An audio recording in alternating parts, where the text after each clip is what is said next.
Cet après-midi, je vous raconte Berthe Morisot, ou la véritable histoire de la précurseur de l'art impressionniste. Quelle est la singularité de l'œuvre de Berthe Morisot ? Quel rôle a-t-elle joué dans l'histoire du mouvement impressionniste ? Qui a œuvré ardemment pour la reconnaissance de son art ? Pour répondre à ces questions et bien d'autres encore, j'ai le plaisir d'accueillir une historienne de l'art qui assure le commissariat de l'exposition Berthe Morisot et l'art du XVIIIe siècle, présentée actuellement au musée Marmottan-Monet de Paris. Bonjour Marianne Mathieu. Bonjour Stéphane Bern. Marianne Mathieu, j'ai bien dit XVIIIe siècle, même si on va le voir dans un instant, Berthe Morisot est bien une artiste du XIXe.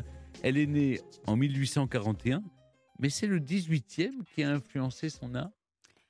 En partie, oui, et ça fait d'elle, d'ailleurs, une artiste qui crée un pont entre deux siècles, l'art du XVIIIe, l'art du XIXe siècle. Finalement, elle représente bien l'esprit français. Alors, on va continuer à parler ensemble de la grande exposition que vous lui consacrez, Marianne Mathieu, juste après mon récit. Europe 1, 15h, 16h, historiquement vôtre. le récit, Stéphane Bern.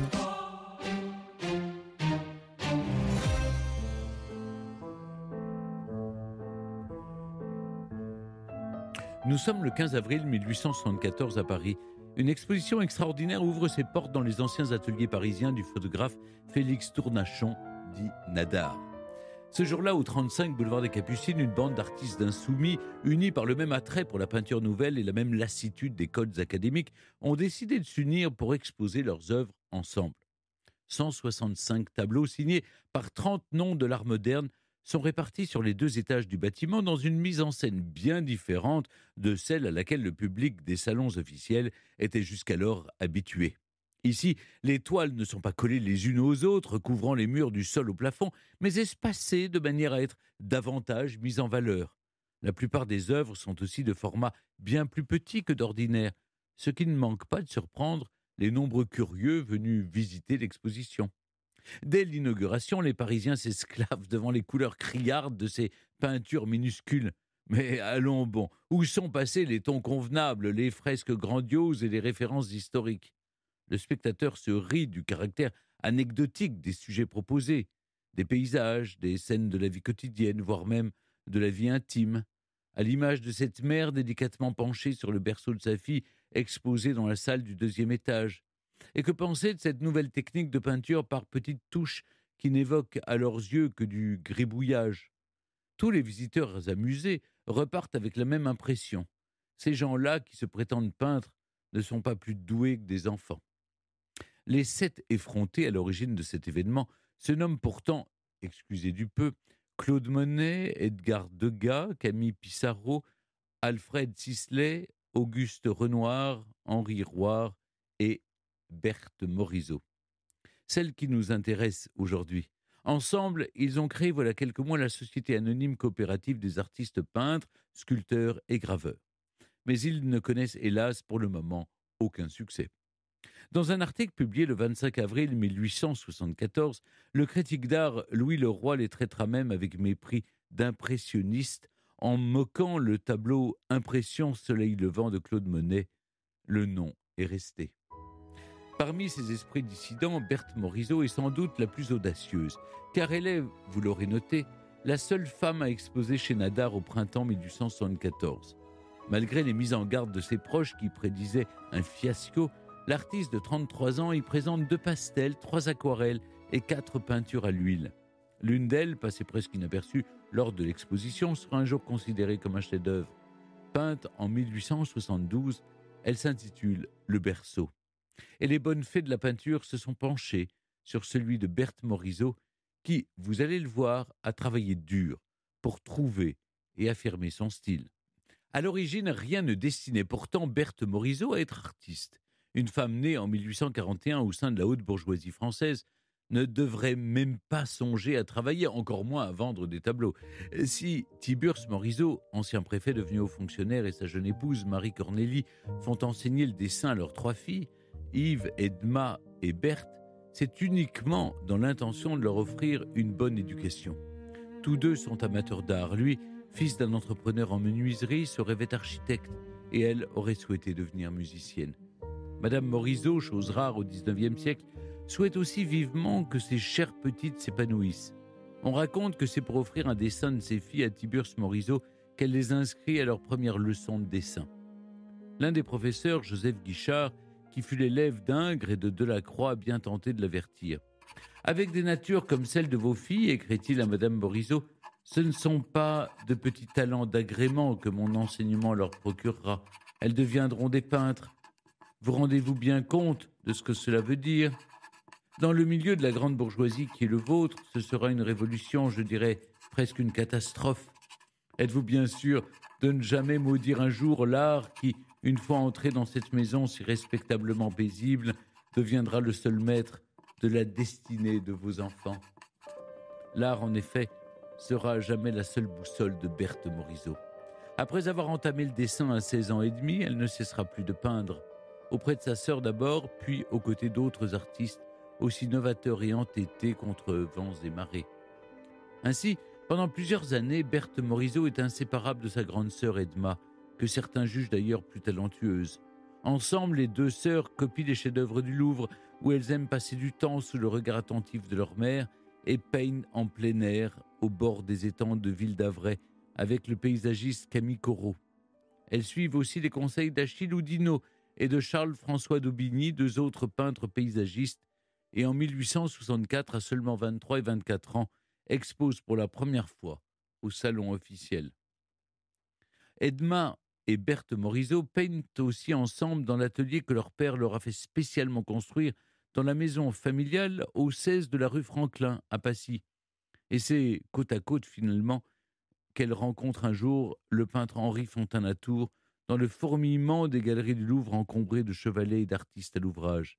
Cette amitié se révélera décisive dans la carrière de Berthe Morisot, car c'est lui, Fontaine-Latour, qui, au début de l'année 1868, conduit Édouard Manet jusqu'aux sœurs Morisot en train de copier un tableau de Rubens dans la galerie Médicis. Berthe Morisot a alors 27 ans. Elle est douée, farouche, tout aussi mystérieuse que déterminée. Le peintre d'Olympia, quant à lui, en a 36. Il est à la fois sagement bourgeois dans son allure et provocateur dans sa peinture. Charismatique, sûr de lui, mais néanmoins attristé du scandale que provoquent alors ses œuvres.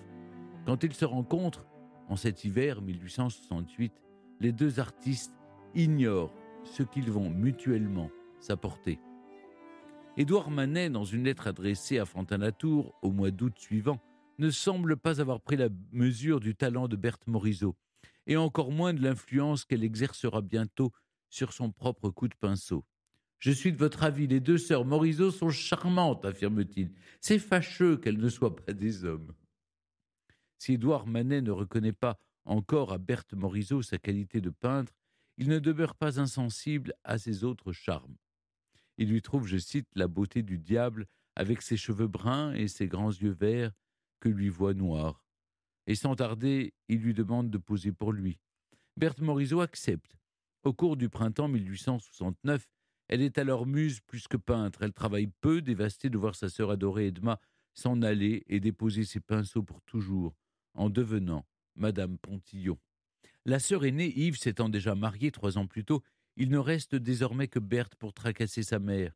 Madame Morisot, qui reçoit certes chaque semaine peintres, écrivains et politiciens dans sa maison, s'inquiète maintenant de la détermination de sa fille à vouloir elle-même faire carrière, à repousser tous ses prétendants et à ne fréquenter que des artistes, autrement dit des mauvais partis.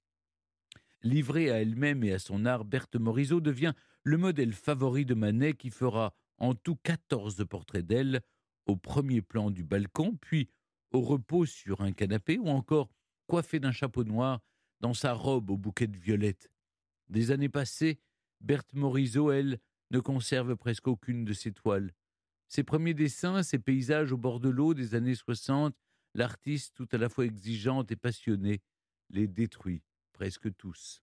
À près de 30 ans, l'artiste se cherche encore. Insatisfaite de ses œuvres de jeunesse, lassée des paysages comme des copies des grands maîtres, Berthe Morisot va dorénavant se consacrer plus sûrement aux tableaux de figures.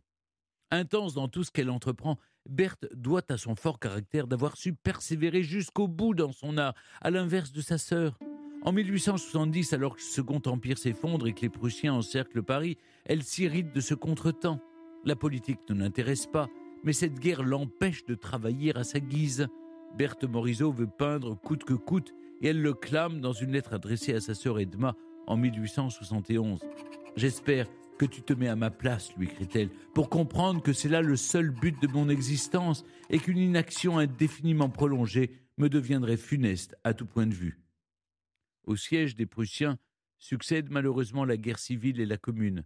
Berthe Morisot et ses parents ont quitté leur domicile parisien, privant l'artiste de son atelier qui sera détruit pendant les affrontements. La Commune s'achève le 28 mai 1871, mais les opinions continuent de diviser la capitale et l'entourage des Morisot. Le petit frère de Berthe s'est engagé aux côtés des Versaillais, tandis que ses amis peintres, pour la plupart républicains, ont pris le parti des communards. Très affaiblie par ces mois de siège et de combat, souffrant de dépression et d'anorexie, Berthe Morisot part se reposer chez sa sœur et son beau-frère à Cherbourg, en Normandie, où elle se consacre à l'aquarelle. Cette technique, qui lui offre plus de liberté que l'huile, éclaircit sa palette, allège son geste et lui donne le goût de l'esquisse et des blancs sur la toile. Elle s'en inspire lorsqu'elle revient à la peinture à l'huile et trouve ainsi peu à peu son style. L'impressionnisme n'est pas encore officiellement né quand Berthe Morisot signe Femmes et enfants au balcon, qui représente sa sœur Edma Pontillon et leur nièce Paul Guebillard, et dont l'arrangement ressemble à du Manet, au point d'agacer le peintre. Ou encore Jeune fille sur un banc, laissant une fois encore apparaître Edma entourée de verdure, cache-cache sous le célèbre berceau. Toutes ces huiles sur toile, parfois esquissées en amont à l'aquarelle, témoignent des nouveaux sujets que Berthe Morisot cherche à explorer. Prenant souvent ses sœurs pour modèles, l'artiste peint ses proches dans des intérieurs paisibles ou des jardins bucoliques, des scènes de bonheur familial inspirées de sa propre enfance heureuse. Berthe Morisot le dira elle-même, elle souhaite simplement fixer quelque chose de ce qui se passe. La moindre des choses, un sourire, une fleur, un fruit, une branche d'arbre et quelquefois un souvenir plus spirituel des siens. Ces quelques instants de grâce que l'artiste suspend sur ses toiles ne laissent pas tous les amateurs d'art indifférents. Dès 1872, un certain Paul Durand-Ruel commence à acheter les tableaux de Morisot. Ce marchand visionnaire est l'un des rares à miser alors sur cette peinture d'avant-garde que tout le monde rejette en France. Animé par un goût du risque certain et doté d'un flair apparemment exceptionnel, il achète sans compter à Monet, Pissarro, Sisley, Renoir et aux autres. Mais il faudra qu'ils aient du succès ailleurs, plus tard, pour que les Français, soudain fiers, acceptent enfin de s'intéresser à leurs œuvres. Pour l'heure, ils peinent à se faire une place dans le monde de l'art. Si Édouard Manet, qui fait bande à part, gagne peu à peu l'estime des visiteurs des salons, son amie Berthe Morisot préfère bientôt s'adresser à un autre public. À 32 ans, elle expose pour la dernière fois au salon officiel. Puis, après avoir signé le 27 décembre 1873 la charte de la Société des artistes peintres, sculpteurs et graveurs, elle semble s'écarter définitivement de la voie académique. Le groupe impressionniste est en train de naître et Berthe Morisot en est l'une des pionnières. La première exposition de 1874 chez Nadar, que je vous racontais au début de ce récit, est certes un échec commercial, mais l'artiste ne se décourage pas. Contrairement à certains de ses comparses, elle n'essaiera d'ailleurs jamais plus de gagner sa notoriété dans les salons officiels. Et fidèle à ses convictions, elle participera à 7 des 8 expositions impressionnistes qui se tiendront à Paris entre 1874 et 1886. Longtemps sous-estimé, le rôle qu'a joué Berthe Morisot dans le développement de ce courant pictural à la fin du XIXe siècle peut se lire dans les tableaux d'autres artistes, à commencer par ceux de son acolyte, Édouard Manet. Elle est de ceux qui l'incitent à peindre en plein air, à peindre plus clair, à peindre plus vite. De son vivant, les peintres qui l'entourent la reconnaissent d'ailleurs rapidement comme l'une des leurs. Nous trouvons que le nom et le talent de mademoiselle Berthe Morisot font trop d'autres affaires pour avoir à nous en passer, affirme ainsi Degas. Berthe Morisot leur reste si attachée qu'elle accepte même finalement d'épouser le frère d'Édouard, Eugène Manet, en 1874. Le frère d'Édouard Manet n'a ni le talent ni la carrière de son aîné, mais il a, selon Berthe Morisot, des arguments supérieurs à ceux de beaucoup d'hommes. Il est prêt à la laisser exercer son métier de peintre sans désirer par-dessus tout un enfant, ni l'inciter à signer ses œuvres de son nom de femme mariée. Après lui avoir dit oui, le 22 décembre 1874, elle continue donc d'inscrire Berthe Morisot au bas de ses tableaux. Fervent admirateur de l'artiste, son époux se montre d'un soutien sans faille, accrochant lui-même les œuvres de sa douce lors des expositions comme il le faisait pour son frère. Édouard Manet, lui, cesse de peindre Berthe Morisot dès lors qu'elle devient sa belle-sœur. Sur le dernier portrait qu'il fait d'elle en 1874, intitulé Berthe Morisot à l'éventail, on distingue nettement un anneau à son doigt.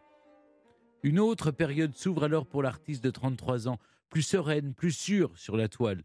En voyage de noces sur l'île de White en 1875, elle peint son mari Eugène regardant par la fenêtre. Les tons bleus et verts et les blancs du tableau témoignent ici d'une transition de la peinture de Berthe Morisot vers des couleurs plus claires, des touches plus énergiques et des contours moins nets. Après la naissance de leur fille unique, Julie, en 1878, elle les peint tous les deux dans le jardin fleuri de la maison qu'ils louent à Bougival, en 1881. La petite Julie Manet inspire aussi des tableaux à Auguste Renoir et à son oncle Édouard, maintenant ainsi, malgré elle, un lien de parenté entre l'œuvre de Manet et celle de Berthe Morisot. Sa fille devient le nouveau modèle favori de l'artiste, parmi d'autres figures féminines. Souvent décrite comme la peintre des femmes, Berthe Morisot s'attache à les représenter dans des mises en scène sobres et des tenues respectables. Mais la délicatesse de ses toiles, qui évoquent l'esthétique du XVIIIe siècle, et les tableaux de Fragonard notamment, n'enlèvent rien à la force de ses sujets.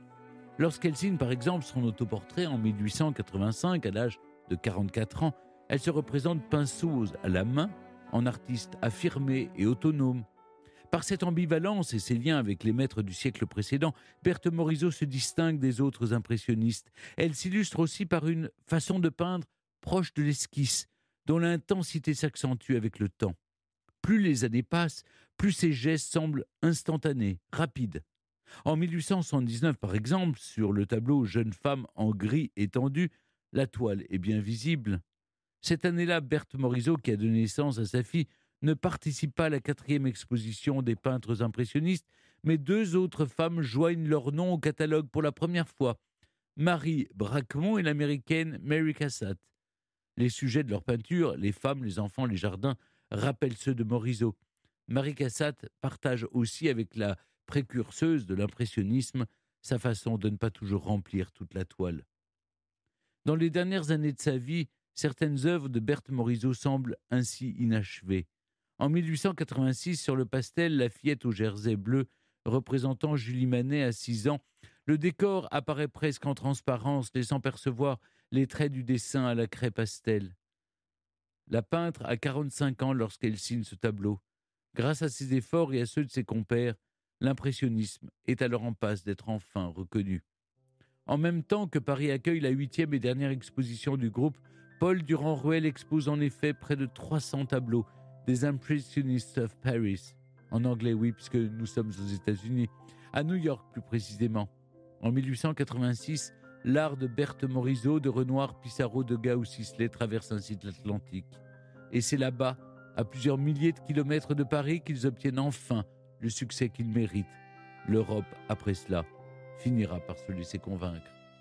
Dans la décennie qui suit, Berthe Morisot continue de peindre sa fille. En 1893, l'huile sur toile qui montre Julie Manet et sa levrette Laerte, on parle bien d'un chien, dans leur appartement parisien, donne comme souvent l'impression d'avoir été laissée en suspens. Sur ce tableau, la jeune femme porte une robe de deuil, car elle vient de perdre son père, Eugène Banet. 1 an plus tard, Berthe Morisot la dessine néanmoins rêveuse à 15 ans. Parfois, Julie Manet passe aussi de l'autre côté du chevalet. Berthe Morisot lui enseigne la peinture. Et des années après avoir vu sa sœur Edma quitter l'atelier qu'elle partageait, elle trouve en sa fille une nouvelle compagne de travail. Non, Julie Manet ne connaîtra pas la même carrière que son professeur, mais elle fera aussi beaucoup pour le monde de l'art en devenant l'ambassadrice des impressionnistes. Très proche du poète symboliste Mallarmé qui devient son tuteur, après le décès brutal de Berthe Morisot en 1895, elle promeut avec lui l'œuvre à la fois douce et révolutionnaire de sa mère dans une exposition posthume dès l'année suivante. Berthe Morisot est l'une des premières fondatrices de l'impressionnisme à s'éteindre à seulement 54 ans. Monet, Degas, Renoir, Pissarro, Sisley et Roire lui survivent et beaucoup la pleurent. Je me sens aujourd'hui comme dans un désert, aurait dit Auguste Renoir devant la tombe de son ami, après avoir accouru de Provence pour assister à l'enterrement. Est-ce parce qu'elle est partie plus tôt qu'elle fut si vite oubliée ? 1 an après sa mort, le souvenir de cet artiste hors pair à la personnalité ardente demeure pourtant vivace. En mars 1896, donc, ses proches lui consacrent une grande rétrospective à la galerie Durand-Ruel. Édouard Manet, lui, est mort il y a plus de 10 ans de cela déjà. Mais Mallarmé, Degas, Renoir et Monet sont là pour aider Julie Manet à organiser l'exposition. À cette occasion, Mallarmé décrit avec émotion l'art de Berthe Morisot comme un spectacle d'enchantement moderne, une féerie quotidienne.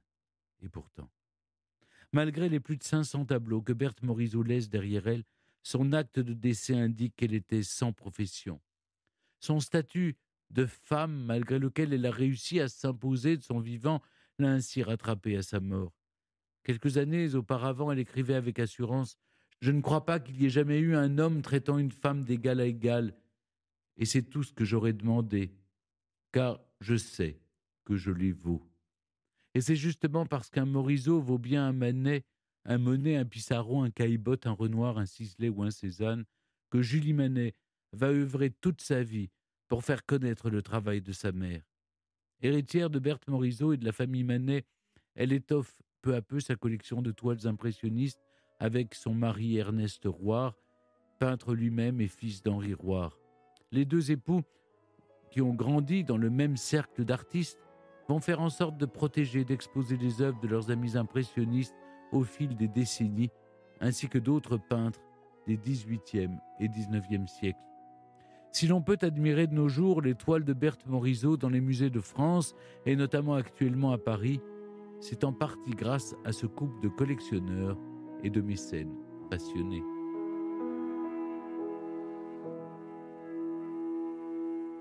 Europe 1, historiquement vôtre. Marianne Mathieu, merci d'être toujours avec nous sur Europe 1.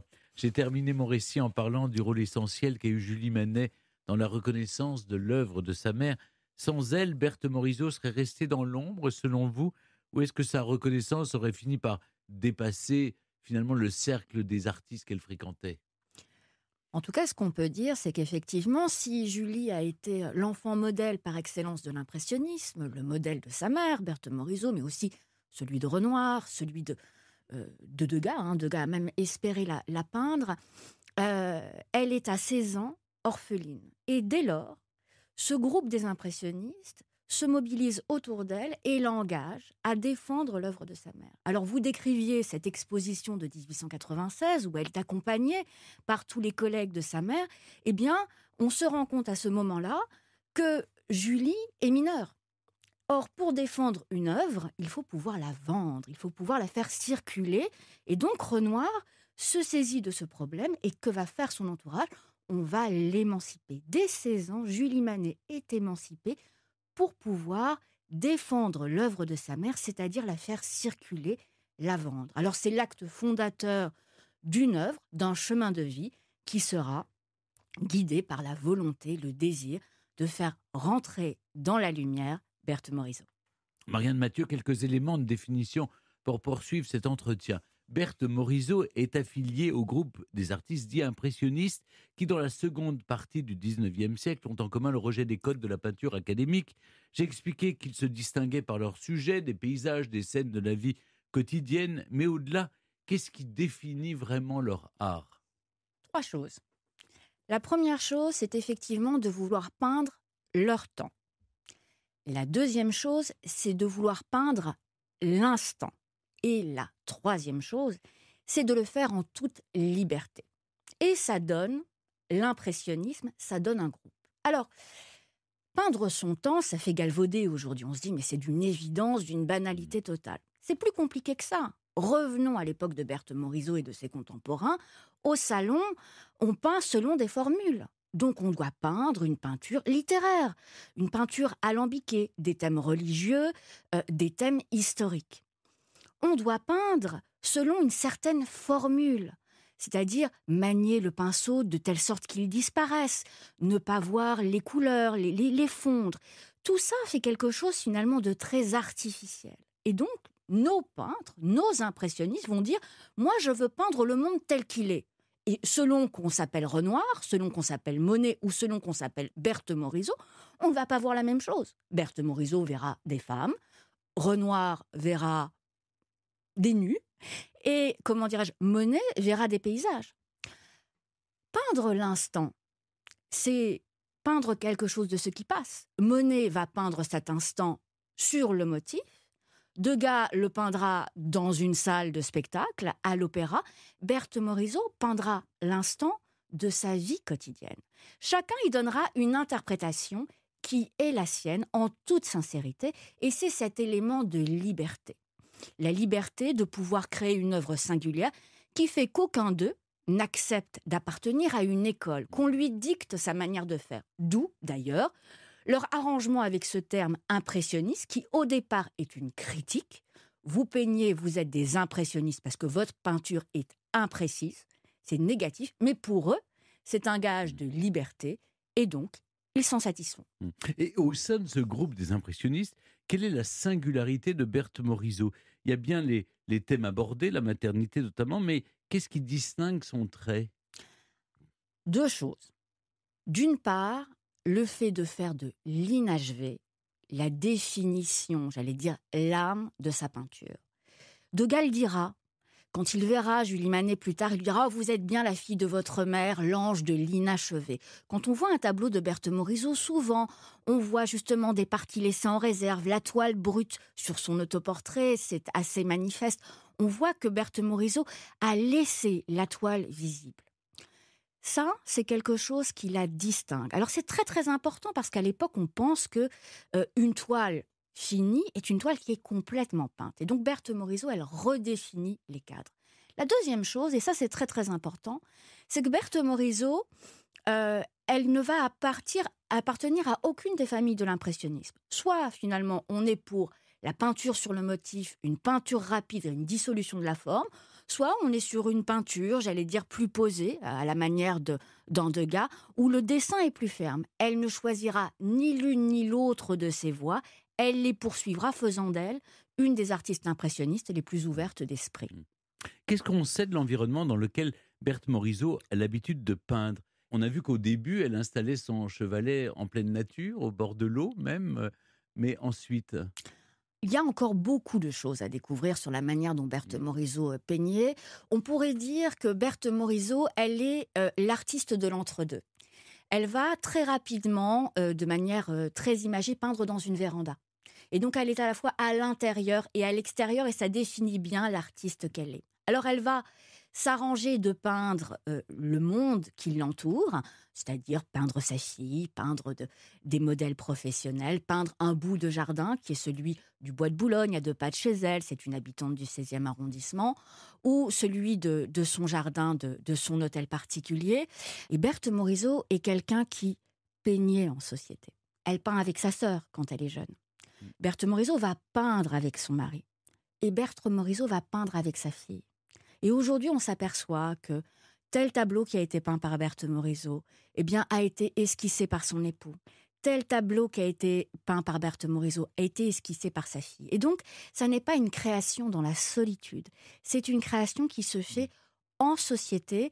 Et Berthe Morisot est celle qui va finalement créer ce lien entre une vie familiale et une vie d'artiste. En quelques mots, comment cette femme que l'on qualifie aujourd'hui volontiers de rebelle est-elle décrite par son entourage ? Une femme de conviction, une grande dame. Elle est pour Renoir, elle est pour Degas, elle est pour Manet. Véritablement, une femme d'exception qui force le respect. Alors, elle force le respect par son œuvre, tout d'abord. C'est ce qu'elle fait qui les amène à l'admirer. Et c'est la manière dont elle se comporte. Jamais de bassesse, jamais de petitesse, jamais de discussion. Et d'ailleurs, elle le dit, j'aimerais que mes collègues soient aussi ouverts d'esprit que je le suis moi-même. Elle est une des rares à accepter en 1886 d'exposer avec une nouvelle génération d'artistes. Georges Seurat, Paul Signac. Et donc, ça, c'est un élément qui est extrêmement important. Et puis, c'est une femme qui, ne pouvant aller dans le monde comme elle le souhaite, va organiser un salon, c'est-à-dire une société.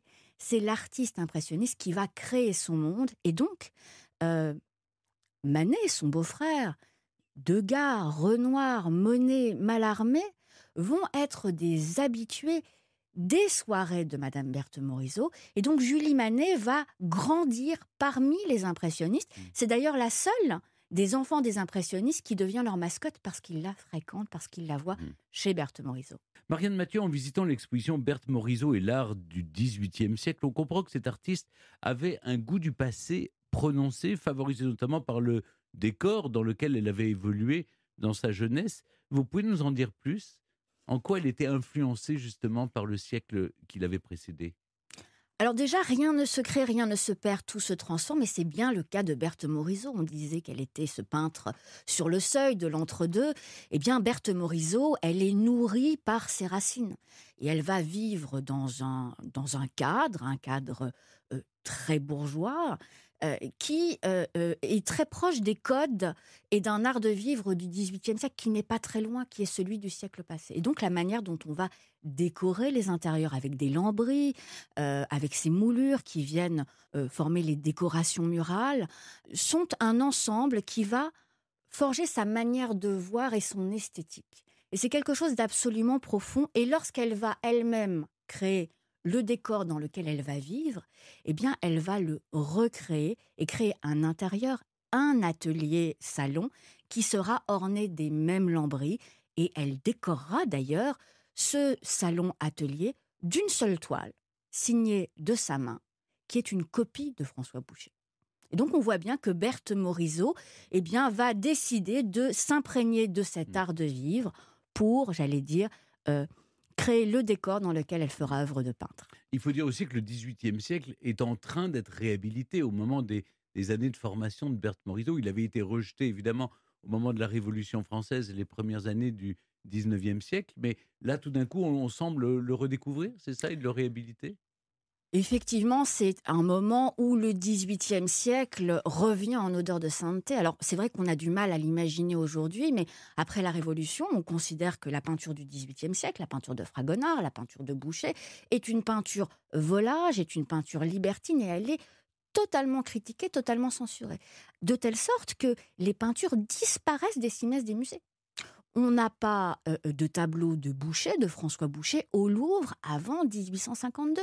Et lorsque Berthe Morisot va copier François Boucher, il faut presque aller à la lampe torche au Louvre pour trouver une peinture de Boucher. Nous, on a cherché dans les archives et on voyait bien que les guides touristiques de l'époque disaient « Dieu merci, vous allez au Louvre, mais il y a encore très peu d'œuvres de François Boucher ». Et donc cette peinture est une peinture qui est en train d'être redécouverte, où Berthe Morisot va puiser une source d'inspiration importante pour son œuvre. Les artistes qu'elle redécouvre, c'est Boucher, Fragonard, Watteau. Tout à fait, c'est cet aéropage de peintres auquel il faut rajouter aussi les grands pastellistes, Perronneau, Quentin Fantin Latour. Berthe Morisot est très marquée par ce groupe d'artistes auquel elle va emprunter, l'alpha et l'oméga de sa peinture. Qu'est-ce qu'elle recherche chez eux ? Une manière de peindre, ces couleurs pastel ? Alors elle recherche plusieurs choses, mais in fine, ce qu'elle recherche, l'accord qu'elle trouve avec les peintres du XVIIIe, c'est finalement l'objet de la peinture. L'objet de la peinture, c'est peindre la grâce et peindre le bonheur.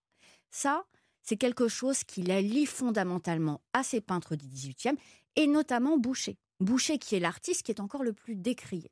Ensuite, il y a la cuisine de peintre.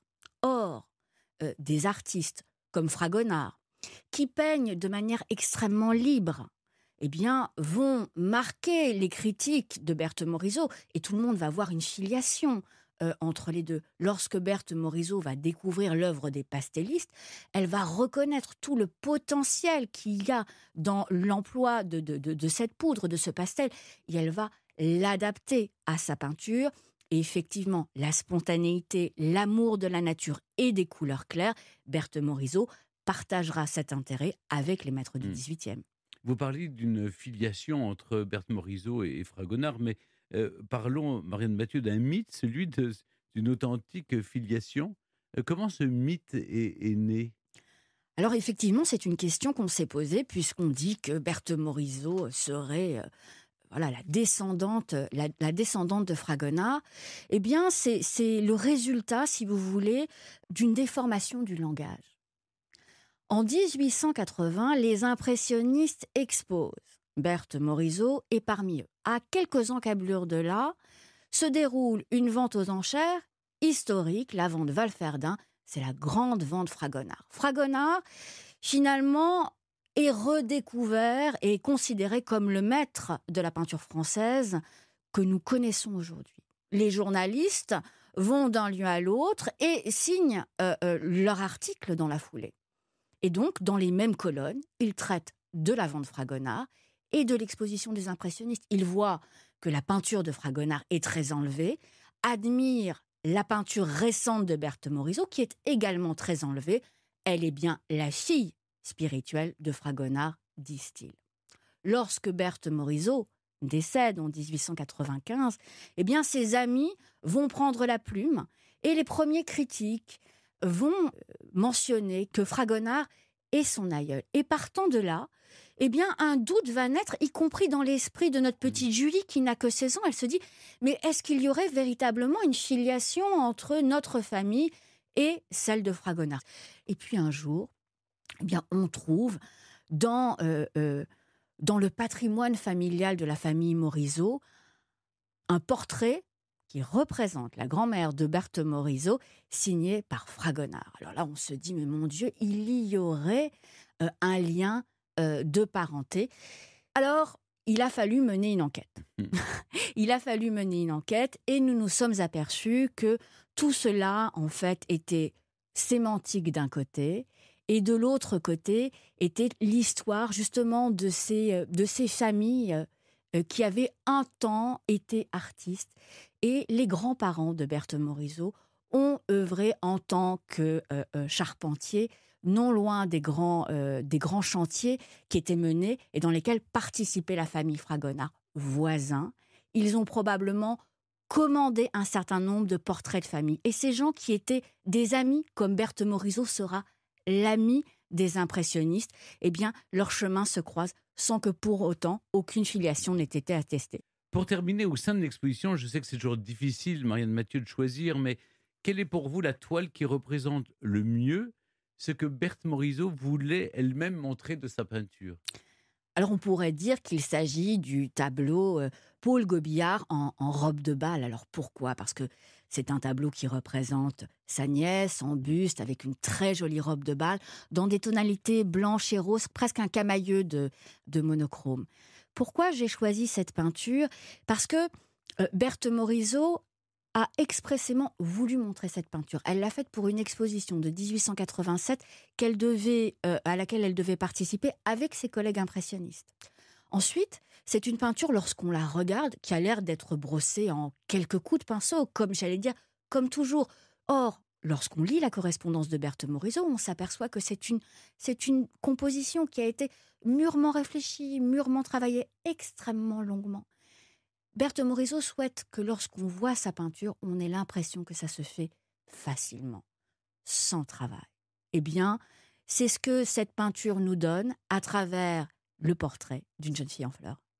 Merci beaucoup, Marianne Mathieu, de nous avoir accompagnés cet après-midi dans Historiquement Vôtre pour retracer la véritable histoire de la précurseuse de l'impressionnisme, Berthe Morisot. L'exposition Berthe Morisot et l'art du XVIIIe siècle, dont vous assurez le commissariat, est donc présentée au musée Marmottan-Monet jusqu'au 3 mars 2024. Courez-y pour celles et ceux qui ont la chance d'être à Paris ou d'y passer quelques temps. Historiquement Vôtre sur Europe 1 et en podcast sur europe1.fr.